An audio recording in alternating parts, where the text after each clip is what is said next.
যে আমাদের যিনি এই এলাকার আহ্বান ছিলেন, এই ঈদগাহ মাঠে যারা জায়গা দিয়েছেন, নামাজের ব্যবস্থা করে দিয়েছেন,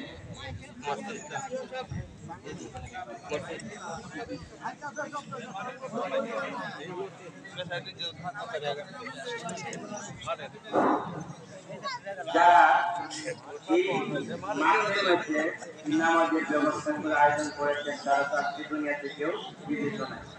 আমি তাদের সকলের যদি একটা মাত্রার কামনা করি। আমাদের মহল্লা থেকে অনেক মানুষ ইতিমধ্যে দুনিয়া থেকে চলে গেছেন। সবার নাম স্মরণ অসুস্থতার কারণে আজকে ঈদের নামাজে উপস্থিত হতে পারে নাই।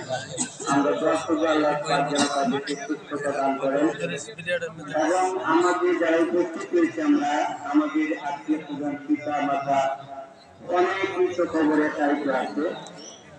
আজকে আমাদের উচিত তাদের জন্য কিছু হাদিয়া পাঠানো, যে তাদের জন্য দোয়া করবো আল্লাহ